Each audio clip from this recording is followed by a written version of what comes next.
जय हिंद। मैं नवीन Kumar Singh, BPSC TRE 3.0।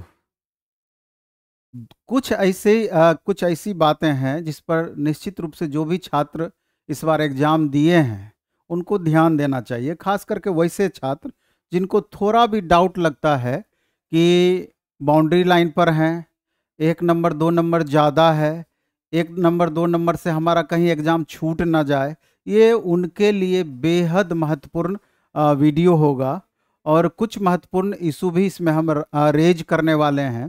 क्योंकि आप देखिए कि ये ऐसे इशू हैं, 1 कैंडिडेट 1 रिजल्ट और वेरिफिकेशन प्रोसेस। ये दो ऐसे इशू हैं जिसके वजह से TRE 1 हो गया, TRE 2 हुआ, हजारों वैकेंसियां खाली रह जाती हैं। आप इस बार 87,000 प्लस वैकेंसी है। यकीन मानिए कि अगर ये चीज़ इम्प्लीमेंट नहीं हुआ तो कम से कम 15 से 20,000 वैकेंसियाँ आपकी खाली रह जानी है, 15 से 20,000 वैकेंसियाँ, और वो अगली वैकेंसी में ऐड हो जाएगी। तो मेरे ख्याल से ये दो ऐसी मांग है जिस पर तमाम शिक्षकों को भी इस मांग को लेकर एकजुट होना चाहिए, तमाम छात्रों को भी एकजुट होना चाहिए, और तमाम छात्र प्रतिनिधि या छात्रों का जो नेतृत्व करते हैं या छात्रों का जो भला चाहते हैं वैसे छात्र नेता को भी इस मामले में एक प्लेटफॉर्म पर आना ही चाहिए। और कहीं भी इसमें अतिशयोक्ति नहीं है, कोई भी इसको लीड करें, कोई छात्र नेता ही इसको लीड करें, हमारा भरपूर सहयोग मिलेगा। कोई टीचर ही इसको लीड करें, हमारा भरपूर सहयोग मिलेगा, और सभी छात्र भी इस पर आपको एकजुट होकर के आपको सहयोग करेंगे, क्योंकि ये ऐसी मांगे हैं जो कि बिल्कुल वाजिब मांग है। आप यूं सोचिए ना कि जैसे 1 to 5 ले लीजिए, 6 to 8 ले लीजिए, तो जो DLED किए हुए अभ्यर्थी हैं निश्चित रूप से अगर साथ में सीटेट पेपर 2 भी पास हैं, पेपर 1 भी पास हैं, या बीटेट पेपर 1 और 2 पास हैं, तो ये दोनों के लिए एलिजिबिलिटी रखते हैं।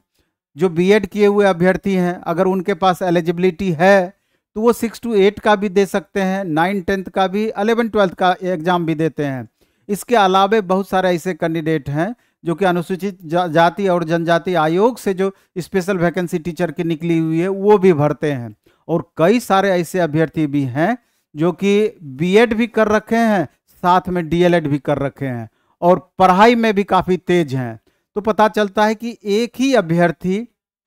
एक से ज़्यादा जगहों पर रिजल्ट लेते हैं, कोई 2 जगह पर भी रिजल्ट लेते हैं, 3-3 सीट पर भी रिजल्ट हो जाता है। बहुत सारे ऐसे अभ्यर्थी हैं, इनको मल्टीपल कैंडिडेट आप बोल सकते हैं। आप डेटा भी देखे होंगे, लगभग 5 लाख,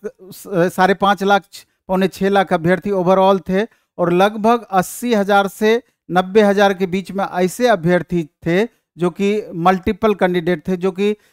एक से ज़्यादा फॉर्म भरे हुए थे। लगभग 1 लाख के करीब ऐसे अभ्यर्थी थे। तो स्वाभाविक रूप से अगर 50% एक्स्ट्रा रिजल्ट आयोग दे, बीपीएससी अगर 50% वेटिंग का प्रावधान करे, तो हम कहते हैं कि हजारों अभ्यर्थियों का भला हो सकता है। आप खुद गौर कीजिए इस बात पर, कम से कम 10,000 प्लस वैकेंसी इस प्रोसेस के कारण खाली रह सकती है, और अगर वेटिंग का प्रावधान रहता तो बीपीएससी TRE 3 के ही 10,000 अभ्यर्थी को इससे लाभ हो पाता। इसके बाद और फिर इस पर चर्चा करेंगे, लेकिन एक और महत्वपूर्ण है वेरिफिकेशन प्रोसेस। आप देख रहे हैं कि ये जो हम लिखे हैं वेरिफिकेशन प्रोसेस, अभी तक वेरिफिकेशन प्रोसेस में क्या चला आ रहा है कि आप जो डॉक्यूमेंट्स देते हैं उसको अपलोड करने के लिए बोला जाता है, और फिर जब आपका फाइनल सिलेक्शन हो जाता है तो उसी डॉक्यूमेंट्स को डाउनलोड करने के लिए बोला जाता है, जिसमें कि आपका वाटर मार्क आ जाता है, और फिर उसी डॉक्यूमेंट्स के आधार पर आपका फाइनली वेरिफिकेशन होता है, और उसी डॉक्यूमेंट्स के उसी वेरिफिकेशन के आधार पर आपका ज्वाइनिंग भी होता है। लेकिन जब ज्वाइन आप कर लेते हैं, पढ़ाना स्टार्ट कर देते हैं, तो चंद दिनों के बाद फिर फाइनल वेरिफिकेशन आपका होता है। तो फाइनल वेरिफिकेशन जब होता है तो उसमें इस बार 38 जिलों का आप ब्यौरा ले लीजिए, TRE 1 का भी और TRE 2.0 का भी। तो बहुत सारे ऐसे अभ्यर्थी जिनका कि सब्जेक्ट कम्बिनेशन सही नहीं था, बहुत सारे ऐसे अभ्यर्थी जिनका कि सर्टिफिकेट सही नहीं था, बहुत सारे ऐसे अभ्यर्थी थे कि जिनका कि एक्चुअल में जिनका जितना मार्क्स उनका होना चाहिए था उसके अकॉर्डिंग उनको मार्क्स नहीं था, और भी कई सारे रीजंस थे, कई सारे कारण थे, जिसके कारण हर डिस्ट्रिक्ट में 38 जिला में 200, 300, 400 अभ्यर्थी को नोटिस दे दे करके बाद में बाहर किया गया। आप जोड़ लीजिए कि 38 जिला में अगर इस तरह की बातें हुई तो कम से कम 10 से 15 हजार वैकेंसियां बाद में चल करके खाली हुई। सवाल ये उठता है कि ये जो बाद में चल करके खाली हुई सीट अगर शुरू में ही स्ट्रिक्ट वेरिफिकेशन कर लिया जाता, जैसा कि सारे एग्जाम्स में जनरली होता है, तो ये सीटें अगर शुरू में खाली हो जाती तो उस जगह पर उसी वैकेंसी में जो इनरोल अभ्यर्थी थे यानी टीआरई 3.0 या इससे पहले टीआरई 2.0 हुआ हो या टीआरई 1.0 हुआ हो, तो उसी अभ्यर्थी को उस खाली हुए वैकेंसी पर लाभ मिलता,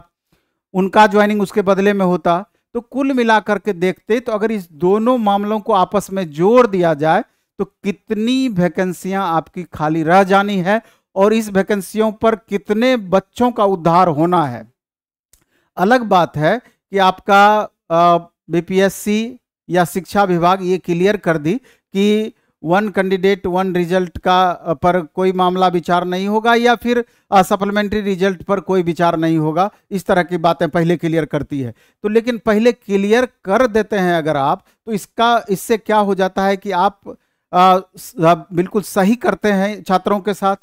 ये उचित है क्या। इसी तरह की बातें इससे पहले रेलवे में भी हुई थी। आप देखें कि कितना बड़ा रेलवे में प्रोटेस्ट हुआ और रेलवे में भी यही मल्टीपल रिजल्ट वाली बातें थी। बाद में चल करके रेलवे को बैकफुट पर आना पड़ा और रेलवे को समझना पड़ा इस बात को कि कहीं ना कहीं छात्रों की मांग ये पूरी तरीके से जायज है, और बाद में हजारों अभ्यर्थियों को इसका लाभ मिल पाया। तो यही चीज यहाँ पर भी है। तो इस तरीके से अगर जो संबंधित अधिकारी हैं, चाहे वो बीपीएससी के संबंधित अधिकारी हों या फिर शिक्षा विभाग के अधिकारी हों या फिर सरकार हो जो कि अधिकृत हैं इसके लिए, इससे रिलेटेड डिसीजन लेने के लिए, अगर उन तक ये बातें पहुंचती है और पहुंचाए जाने का प्रयास भी हम लोग को सभी को मिल करके करना चाहिए, तो निश्चित रूप से वो भी गंभीरतापूर्वक विचार करेंगे कि छात्रों की मांग 100% जायज है, किसी भी तरीके से ये गलत मांग नहीं है। तो हो सकता है कि सॉफ्ट तरीके से इस पर विचार करें, हो सकता है कि गंभीरतापूर्वक इस पर विचार करके छात्रों के हक में कोई डिसीजन दे, और जिससे कि हजारों छात्रों का भला हो सकता है और आपका कट ऑफ 2 से 3 मार्क्स मिनिमम डाउन हो सकता है। और अभी क्या होता है कि आपका बराबर मार्क्स आने के बावजूद आपका फाइनल सिलेक्शन होगा कि नहीं होगा, इसकी कोई गारंटी नहीं रह जाती है।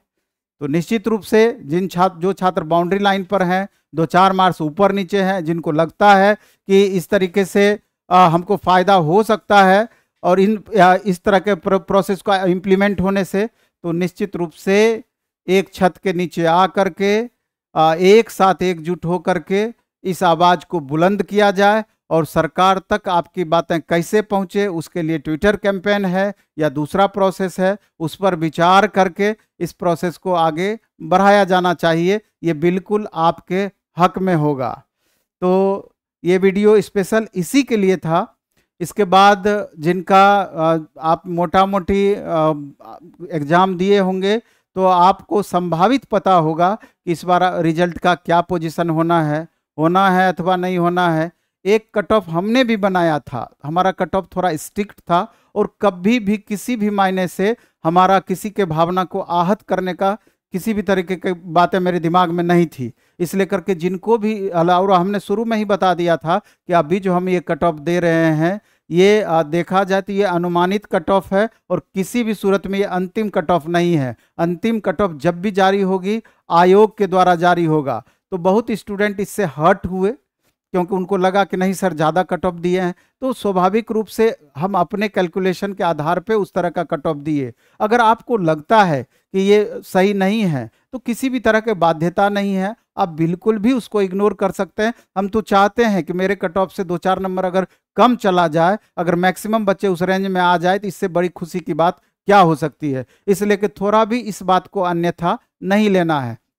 और जो छात्र टीआरई 4.0 का अब भी पास आउट हुए हैं 2022 से 24 में, या फिर इस बार सीटेट पास किए हैं, तो सबसे पहले तो सीटेट पास करने वाले अभ्यर्थी को मेरे तरफ से ढेर सारी शुभकामनाएं, बधाई, क्योंकि ये बहुत स्ट्रिक्ट एग्जाम होता है और इसमें पास करते हैं तो इसके एक अलग मायने होता है। एस्टेट का भी आपका रिजल्ट जल्द आ जाएगा, तो निश्चित रूप से 1,60,000 वैकेंसी देने की बातें आगे चल करके हो रही है। तो जिनको जो भी एलिजिबिलिटी रखते हैं तो अभी से कस करके आपको लगना होगा, क्योंकि आप देख रहे हैं कि कंपटीशन यहाँ पर भी बहुत